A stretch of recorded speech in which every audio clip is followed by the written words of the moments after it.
What's up, VC? It's Steve again, Harmless Rebel, and it's time for another hard rock and heavy metal update. So let's just jump in. First up, this is a recent pickup. I've had this one for a couple of weeks. This is Down's debut on vinyl. They just got, I think all of the Down discography just got re-released within the last few months. And this is the first one that I've picked up. And this is NOLA. NOLA, of course, stands for New Orleans, Louisiana, which is where most of the members of the band are from. The biggest songs off of here were Lifer and Stone the Crow. But I love this this entire album. I've still got my original copy on CD from when it came out. This is one where I actually went to Zia in Tucson at midnight to pick up a copy of it. I was a huge COC fan. I was a huge Crowbar fan and a huge Pantera fan. And to have my favorite members from all of those bands together in Down, I couldn't wait to hear it. And I wasn't disappointed. I absolutely love this album.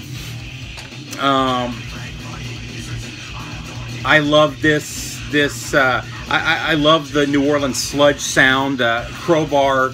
I don't think there's many bands that do it as good as them, and Down is right there. And to have Pepper Keenan involved in that as well just took it to the next level. I can't say enough about this album. What I can say is I'm kind of disappointed with this pressing. This was done by Rhino. I don't know what happened with Rhino on this one. Rhino is usually... I can't think of another Rhino pressing that I've ever gotten that I was disappointed with. Musically, it sounds good, but there's just a lot of noise coming from the vinyl, which is really disappointing. So I may end up avoiding the rest of these on vinyl. If anybody else has picked up any of these Downs, tell me how they sound.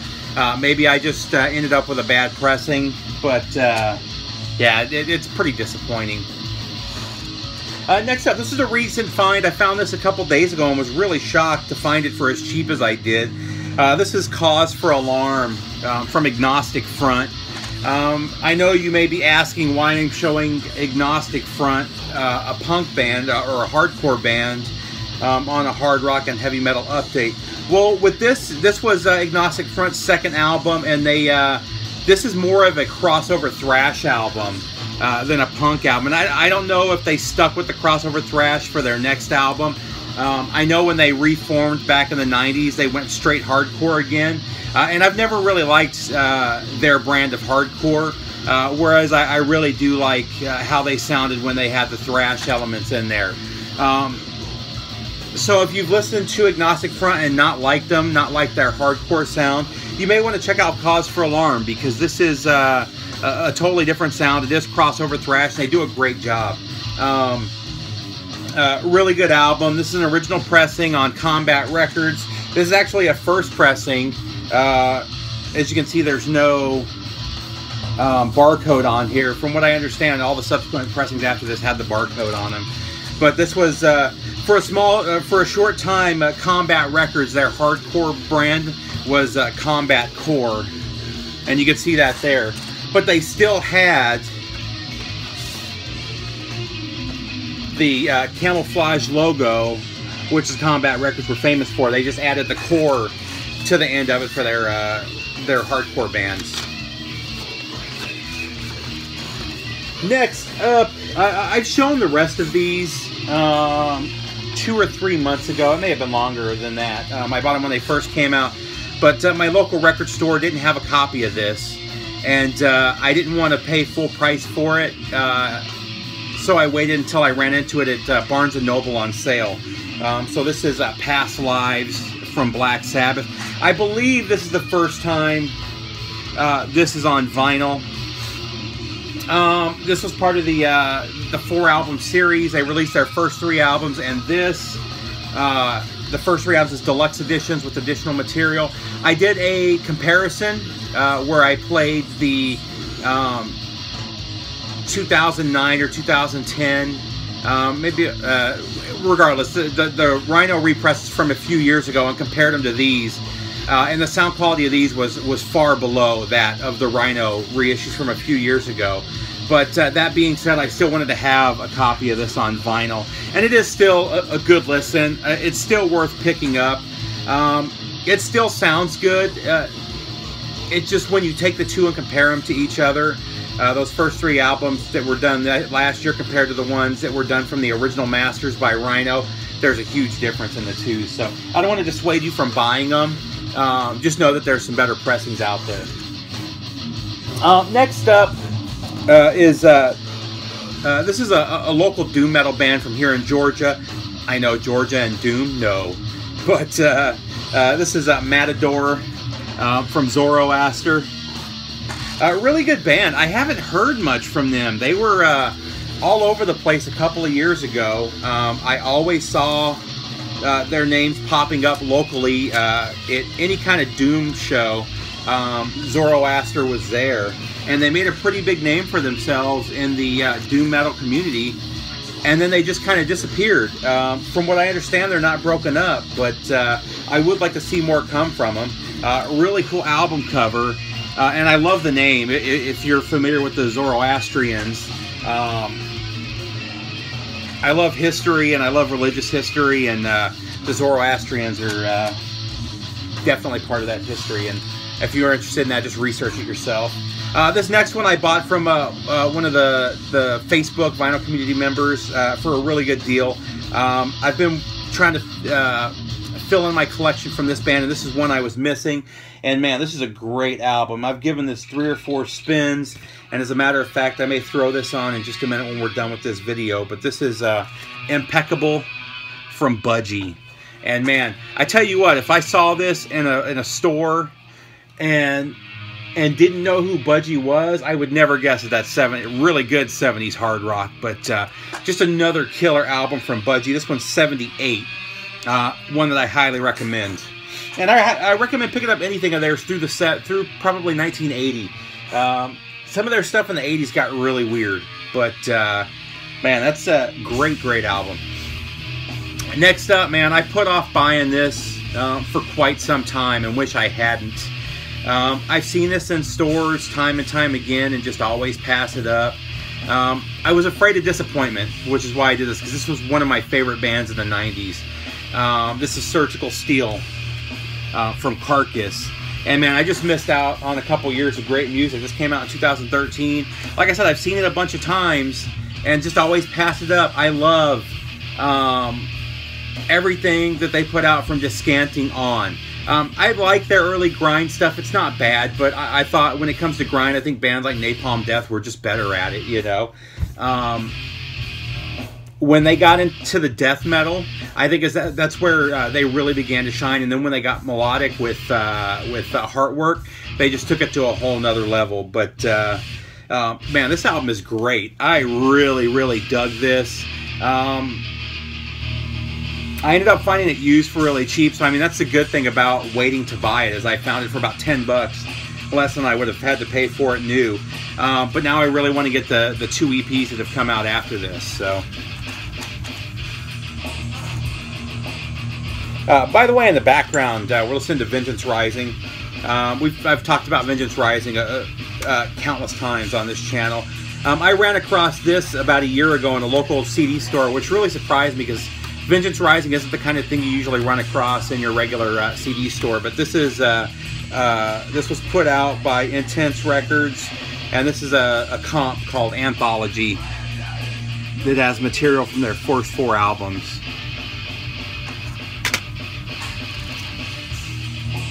Next up, we'll keep the doom going with Witch, Paralyzed. What a killer album cover that is right there, and check out the artwork there. So Witch is a super group of sorts. All of the members have been in other bands, but the most prominent member here being Jay Mascis from Dinosaur Jr. I know Dinosaur Jr. in doom metal band. I showed their last album a couple of years ago when I ran across it, and I couldn't speak highly enough of that album. I loved it. I actually found this on CD a couple months after finding that album, and I hated the CD. I listened to it 2 times. I just didn't get it. I actually ended up giving it away to somebody as VCLT, and they really liked it. And then I found this copy, and I kind of debated back and forth. I found it for $10, and I debated whether I should buy it, and I was like, well, it's $10, I'll give it another chance. Worst case, if I don't like it, I can trade it or maybe sell it to somebody. So I went ahead and grabbed it. And listening to it with fresh ears, you know, 6 or 7 months later, I really dig it. It's still got the Doom undertones and the Doom bass lines, but they add something else to it. And it's funny, I went online to see what other people were saying about it, because the guitar work it just reminded me of something. It's a real heavy fuzz guitar, and I couldn't place it. And then I started looking at reviews, and people compared it to 60s psych. People compared it to the garage movement of the late 60s and early 70s. And all of that's true. It really does have a garage feel on the guitar work. But there's killer solos, but it's just like this thick, intense fuzz. And the drum beats from J Mascis are almost a punk-style drum beat. It's a really weird amalgam of sounds, but it comes together into this really cool sounding music. And I've given this a couple spins since I picked up the vinyl, and the more I listen to it, the more I hear in it. Now, this is not an album to buy for lyrics. Some of the songs are really good lyrically, but some of them really suck.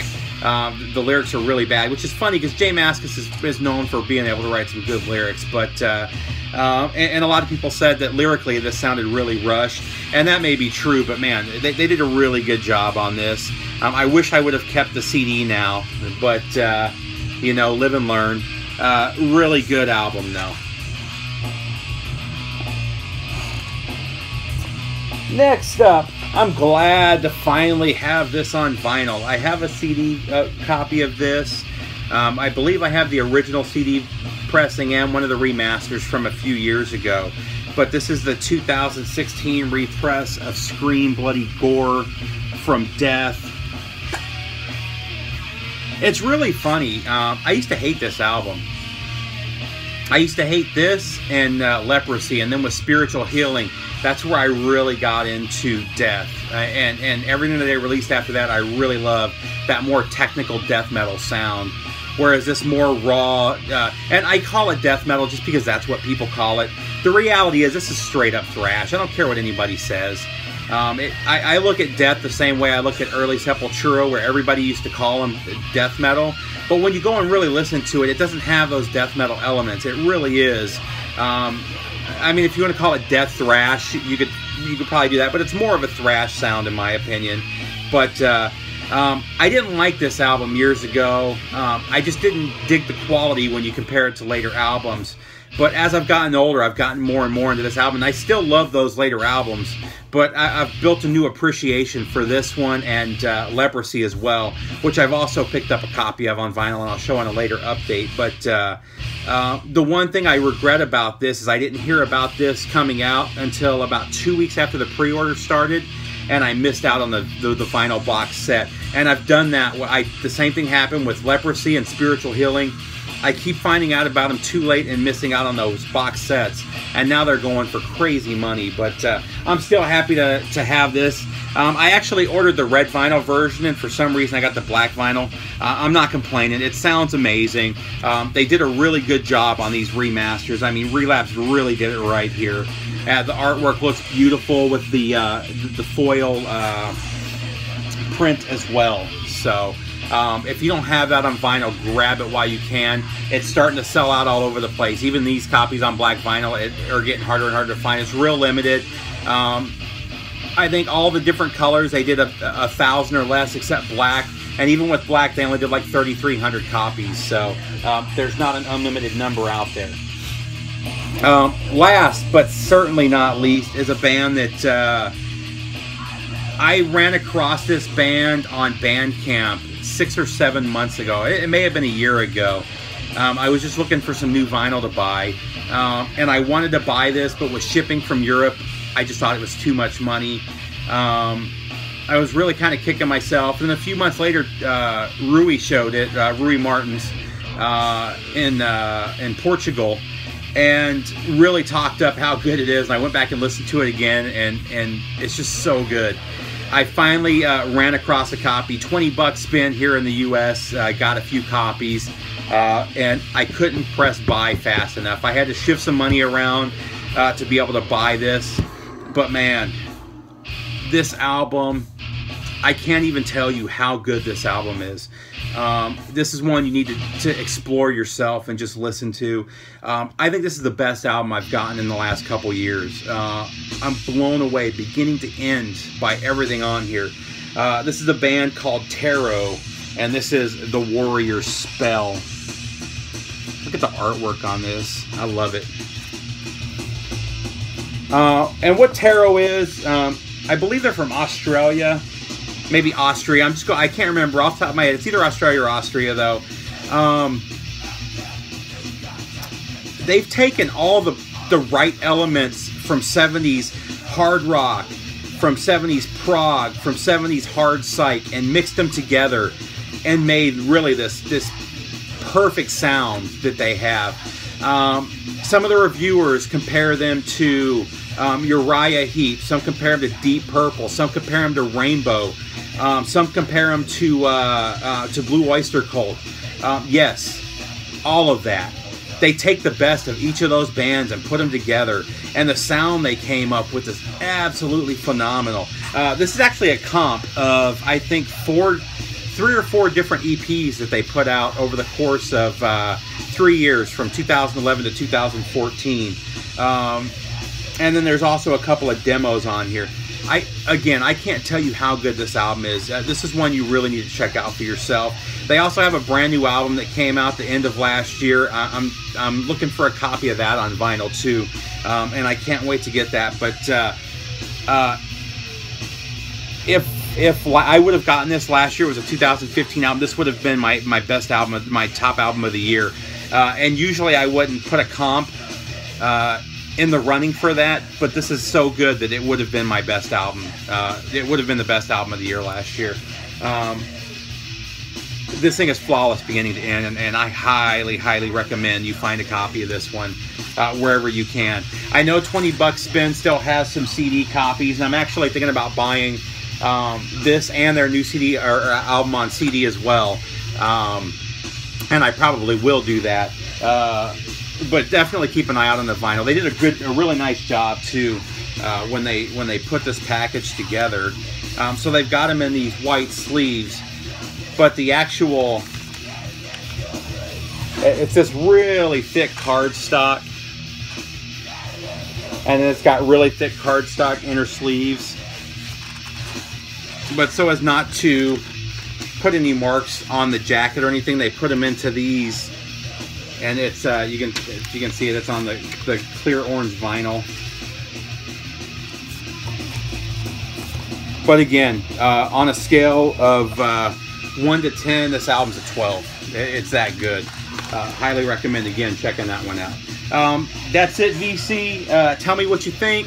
If you have any recommendations for me, drop them down below. I've got plenty more videos coming. I've got another couple dozen albums sitting down there that I haven't shown yet, and a lot that I haven't even listened to yet. So there's, like I said, a lot more coming.